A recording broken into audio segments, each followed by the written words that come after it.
Liver cold ಇಂದ ಸಾಕಷ್ಟು symptoms ಬರ್ತವೆ. ಈ ಸಿಂಪ್ಟಮ್ಸ್ ಲಿವರ್ ಕೋಲ್ಡ್‌ಗೂ ಬರುತ್ತೆ, ನಾಳೆ ಸ್ಪ್ಲೀನ್ ಡ್ಯಾಂಪಿಗೂ ಬರುತ್ತೆ, ನಾಡಿದ್ದು ಸ್ಟಮಕ್ ಕೋಲ್ಡ್‌ಗೂ ಬರುತ್ತೆ. ಆದ್ರೆ ಇವತ್ತು ನಾನು ಎಲ್ಲಾ ಸಿಂಪ್ಟಮ್ಸ್‌ಗಳು ಜಸ್ಟ್ ಲಿವರ್ ಕೋಲ್ಡ್ ಇಂದ ಬರೋಂತವನ್ನ ಹೈಲೈಟ್ ಮಾಡಿ ಹೇಳ್ತೀನಿ. ಇವಾಗ ಕಣ್ಣಿನ ತೊಂದ್ರೆ ಬಂದಿದೆ ಅಂದ್ರೆ ಲಿವರ್ ಕೋಲ್ಡ್ ಇಂದ ಅಷ್ಟನೇ ಬರೋದಿಲ್ಲ. ಲಿವರ್ ಕೋಲ್ಡ್ ಇಂದ ಬರುತ್ತೆ, ಆದ್ರೆ ಸ್ಟಮಕ್ ಕೋಲ್ಡ್‌ನೆಸ್ ಇಂದ ಬರುತ್ತೆ. ಕಿಡ್ನಿ ಎಸೆನ್ಸ್ ಇಲ್ಲ ಅಂದ್ರೂ ಬರುತ್ತೆ. ಅದು ಕಿಡ್ನಿ ಕ್ಲಾಸ್ ಅಲ್ಲಿ ಕಲಿತೀರಿ. ಕಿಡ್ನಿ ಎನರ್ಜಿ ಹೇಳುವಾಗ, ಸ್ಪ್ಲೀನ್ ಹೇಳುವಾಗ ಸ್ಪ್ಲೀನ್ ಅನ್ನ ಕಲಿತೀರಿ. ಇವತ್ತು ಲಿವರ್ ಒಂದು ತೊಂದ್ರೆ ಆಯ್ತು, ಲಿವರ್ ಅಲ್ಲಿ ಚಿ ಡಿಫಿಷಿಯನ್ಸಿ ಆಯ್ತು, ಲಿವರ್ ಅಲ್ಲಿ ಸರ್ಕ್ಯುಲೇಷನ್ ಕಡಿಮೆ ಆಯ್ತಪ್ಪ ಅಂದ್ರೆ ಮೂವ್‌ಮೆಂಟ್ ಕೆಲಸ ಮಾಡಕ್ ಆಗ್ತಾ ಇಲ್ಲ ಲಿವರ್‌ದ್ ಅಂದ್ರೆ ಕೋಲ್ಡ್‌ನೆಸ್ ಇನ್ಕ್ರೀಸ್ ಆಗ ಸ್ಟಾರ್ಟ್ ಆಗುತ್ತೆ. ಲಿವರ್ ಚಿ ಸ್ಟಾಗ್ನೇಟ್ ಆಗಿದೆಯಪ್ಪ ಅಂದ್ರೆ ನೀವು ತಿಳ್ಕೊಂಡ್ ಬಿಡ್ಬೇಕು ಲಿವರ್ ಕೋಲ್ಡ್‌ನೆಸ್ ಆಗಿದೆ ಅಂತ ತಿಳ್ಕೋಬೇಕು.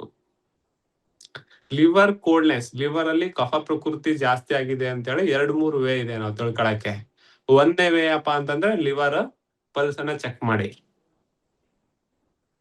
ಲಿವರ್ ಪಲ್ಸ್ ಎಲ್ಲಿ ಬರುತ್ತೆ? Middle pulse. Left middle pulse ನೋಡಿ, ಪಲ್ಸೇಷನ್ ಅನ್ನ ತಿಳ್ಕೊಳ್ಳಿ. ಹೀಗೆ ಕೈಯನ್ನ ಇಳಿ, ಹೀಗೆ ಹಿಡಿಬೇಕು. ನಾನು ನಿಮ್ಗೆ ತೋರ್ಸೋ ಕಾರಣಕ್ಕೆ ಈ ತರ ಹಿಡಿತಾ ಇದ್ದೀನಿ. ಹೇಗೆ ಪಲ್ಸೇಷನ್ ನೋಡ್ಬೇಕಪ್ಪ ಅಂತಂದ್ರೆ ಇಲ್ಲಿ ನೋಡಿ, ಇಲ್ಲೊಂದು ಕುಳಿ ಇದೆ ನೋಡಿ.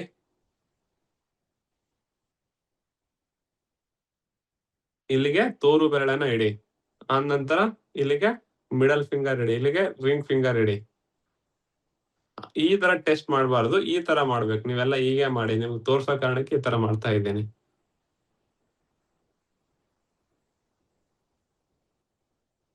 ಮಿಡಲ್ ಪಲ್ಸ್ ಕೆಲವೊಬ್ರಿಗೆ ನೋಡಿ, ಪಲ್ಸ್ ಅಲ್ಲಿನೂ ಕೂಡ ಕೆಲವೊಬ್ರಿಗೆ ಇಲ್ಲಿ ಕಂಡು ಬರುತ್ತೆ, ಇನ್ನು ಸ್ವಲ್ಪ ಕೆಲವೊಬ್ರಿಗೆ ಇಲ್ಲಿ ಕಂಡು ಬರುತ್ತೆ, ಇನ್ನು ಕೆಲವೊಬ್ರಿಗೆ ಇಲ್ಲಿ ಕಂಡು ಬರುತ್ತೆ. ವೇರಿಯೇಷನ್ ಮಾಡಿ, ಎಲ್ಲಿ ಪಲ್ಸೇಷನ್ ಇರುತ್ತೆ ಅಲ್ಲಿ ಹಿಡೀರಿ. ನಿಮ್ಗೆ ಲಿವರ್ ಗಾಲ್ವಾಲ್ಡ್ ಹೆಂಗೆ ಐಡೆಂಟಿಫೈ ಮಾಡೋದನ್ನ ಹೇಳ್ಕೊಡ್ತೀನಿ.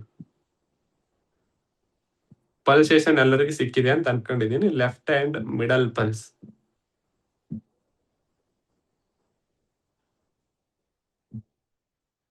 ಲೆಫ್ಟ್ ಮಿಡಲ್ ಪಲ್ಸ್ ತುದಿ ಇಲ್ಲಿಂದ ಚೆಕ್ ಮಾಡಿ.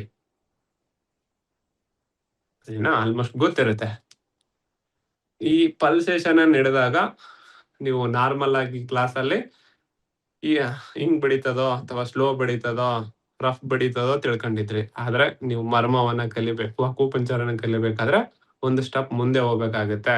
ಲಿವರು ಗಾಲ್ವಾಲ್ಡ್ ಕಂಡು ಬರುತ್ತೆ ಆ ಪಲ್ಸೇಷನ್ ಅಲ್ಲಿ. ನೀವು ಇವಾಗ ನೋಟಿಸ್ ಮಾಡಿದ್ರಲ್ವಾ, ಅಲ್ಲಿ ಬಡಿತಾ ಇದೆ ಅಲ್ವಾ, ಅಲ್ಲಿ ಲಿವರ್ ಪಲ್ಸ್ನು ಗೊತ್ತಾಗುತ್ತೆ ಮತ್ತು ಜಿಬಿ ಪಲ್ಸ್ನು ಗೊತ್ತಾಗುತ್ತೆ. ಗಾಲ್ವಾಲ್ಡ್ ಅಂಡ್ ಲಿವರ್ ಪಲ್ಸೇಷನ್. ಇದನ್ನ ಹೇಗೆ ಚೆಕ್ ಮಾಡ್ಬೇಕು ಅಪ್ಪ ಅಂತಂದ್ರೆ, ಲಿವರ್ ಪಲ್ಸ್ ಡೀಪರ್ ಅಲ್ಲಿ ಇರುತ್ತೆ. ಲಿವರ್ ಅಂದ್ರೆ ಕಫ ಪ್ರಕೃತಿ, ಇನ್ ಆರ್ಗನ್. ಗಾಲ್ಬಡರ್ ಅಂದ್ರೆ ಯಾಂಗ್ ಆರ್ಗನ್, ಈಟ್ ಪಿತ್ತ ಪ್ರಕೃತಿ. ಲಿವರ್ ಇಸ್ ಕಫ, ಗಾಲ್ಬಡರ್ ಅಂದ್ರೆ ಯಾಂಗ್ ಈಟ್ ನೇಚರ್, ಪಿತ್ತ ಪ್ರಕೃತಿ ಇರುತ್ತೆ. ಪಿತ್ತ ಇದ್ದಾಗ ಏನಾಗುತ್ತೆ, ಪಲ್ಸೇಷನ್ ಮೇಲೆ ಸಿಕ್ಬಿಡುತ್ತೆ. ಕಫ ಪಲ್ಸೇಷನ್ ಸ್ವಲ್ಪ ಹುಡುಕ್ಬೇಕಾಗುತ್ತೆ, ಕೆಳ ಭಾಗದಲ್ಲಿ ಇರುತ್ತೆ. ಇಲ್ಲಿ ಒಂದೇ ಪಲ್ಸ್ ಸಿಕ್ಕರು ಕೂಡ 2 ಪಲ್ಸ್ ಅನ್ನ ನೋಟಿಸ್ ಮಾಡ್ಬೇಕಾಗುತ್ತೆ. ಅದನ್ನ ಹೇಗೆ ನೋಟಿಸ್ ಮಾಡೋದು ಅಪ್ಪ ಅಂತ ಹೇಳ್ತೀನಿ, ನೋಡ್ಕೊಳ್ಳಿ. ಜಸ್ಟ್ ನಾನು ಹೇಳೋದನ್ನ ನೋಡಿ ಆಮೇಲೆ ನೀವು ಚೆಕ್ ಮಾಡ್ಕೊಳ್ಳಿ.